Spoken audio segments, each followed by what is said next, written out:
టీవీ2 ప్రేక్షకులకు నమస్కారం.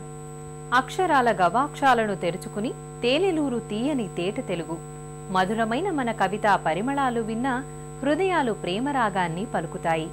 అల్లసాని వారి అల్లిక జిగిబిగిలా తెలుగు తల్లి గుండె నిండా నిండుకుంటుంది గీతికారాగం.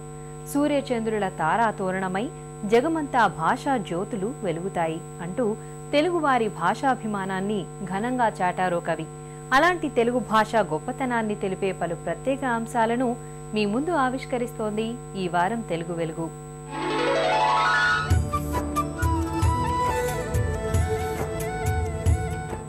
వారం వారం ప్రేక్షకుల్ని విశేషంగా ఆకట్టుకుంటున్న తెలుగు వెలుగు ప్రశ్న ఇప్పుడు మీకోసం. 3 అర్థాలు కలిగిన ఒకే పదం ఏది? ఏ కడుగు, బి సడుగు, సి అడుగు, డి నడుగు. మీ సమాధానం టీవీ అని టైప్ చేసి స్పేస్ ఇచ్చి కడుగు అయితే ఏ, సడుగు అయితే బి, అడుగు అయితే సి, నడుగు అయితే డి అని టైప్ చేసి 562635కు SMS చేయండి. ప్రశ్న మరోసారి, 3 అర్థాలు కలిగిన ఒకే పదం ఏది? ఏ కడుగు, బి సడుగు, సి అడుగు, డి నడుగు. మీ సమాధానం టీవీ అని టైప్ చేసి స్పేస్ ఇచ్చి కడుగు అయితే ఏ, సడుగు అయితే బి, అడుగు అయితే సి, నడుగు అయితే డి అని టైప్ చేసి 562635కు SMS చేయండి. నేటి చిన్నారులే రేపటి తెలుగు భాషా వారసులు, అమ్మ భాషకు స్వచ్ఛమైన వారధులు. కదిలే బొమ్మల కబుర్లతో వారిలో భాషాభిమానం కలిగిస్తున్న బాల వినోదం ఇప్పుడు మీకోసం.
ప్రజల భాషకు సాహిత్య గౌరవం కల్పించిన వాగ్గేయకారుడు అన్నమయ్య.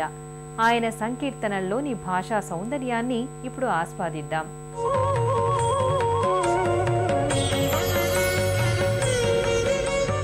అన్నమయ్య విరచిత శృంగార సంకీర్తనల్లో తేట తెలుగు పదాలు మందాకిని ప్రవాహంలా పెలువుకే.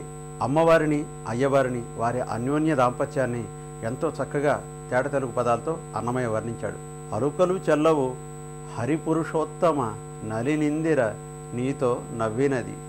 నలిన్ అంటే అనుకూలముగా అన్న అర్థం ఉంది, చక్కటి తెలుగు పదం. నలినిందిర నీతో నవ్వినది కాబట్టి ఆమె ఎంతో మనోహరంగా నవ్వుతోంది, నీ అలుకులు చాలించవయ్యా అని తెలియజేస్తూ ఆదిలక్ష్మి మోహన కమలంబుల వేదమాత నిన్ను వేసినది అన్నాడు ఆయన. ఎంత చక్కగా వర్ణించాడో చూడండి. వేదమాత అయిన ఆ ఆదిలక్ష్మి తన చేతిలో ఉన్న కమలంతో ఎంతో మృదువుగా స్వామిని స్పృశించింది అని చెప్పడం ఈ పదం యొక్క ఉద్దేశం. ఆ ఆదేశానిపై అభయహస్తమును సాదరముగా కడు చాచినది అంటున్నాడు ఆయన. అదేవిధంగా తన వరదహస్తాన్ని ప్రేమని ప్రకటిస్తూ నీకోసం ఎంతో సాదరంగా చాచింది అని తెలియజేస్తున్నాడు ఈ పదంలో. సిరి తన కన్నుల చింతామణులను పొరి నీపై దిగబోసినది అంటాడు ఆయన. సిరి అంటే శ్రీ మహాలక్ష్మి తన కన్నుల చింతామణులను, చింతామణి అంటే కోరిన కోరికలు తీర్చేది. సిరి తన కన్నుల చింతామణులను అంటున్నాడు అన్నమయ్య. తన కన్నుల్లో చింతామణులు ఉన్నాయట అంటే స్వామివారు కోరే కోర్కెలను తీర్చే విధంగా తన కొనచూపుల్ని మలుచుకుందట అమ్మవారు. అది తెలియజేయడానికి ఇంత చక్కటి ప్రయోగం చేశాడు ఆయన. సిరి తన కన్నుల చింతామణులను పొరి నీపై దిగబోసినది అన్నాడు ఆయన. పొరి, ఇది ఒక చక్కటి తెలుగు పదం. పొరి అంటే మాటి మాటికి, అధికముగా అనే అర్థాలు ఉన్నాయి. వరద హస్తమున వలచేయి వట్టుక అరుదుగా నిన్ను మాటాడించినది అంటున్నాడు ఆయన. ఆమె యొక్క వరద హస్తంతో నీ కుడి చేతిని పట్టుకుని అరుదగా అంటే ఎంతో విశేషమైన రీతిలో నేను మాటాడించినది అని తెలియజేస్తున్నాడు అన్నమయ్య. జలధి కన్య తన సర్వాంగంబుల పిలిచి నిన్ను నీటు పెనగినది అంటాడు ఆయన. జలధి కన్య, జలధి అంటే సముద్రం, జలధి కన్య అంటే సముద్రుడి యొక్క కూతురైన లక్ష్మీదేవి. పిలిచి నిన్ను నీటు సర్వాంగంబుల అన్నాడు, అన్ని అవయవములతోటి అని అర్థం.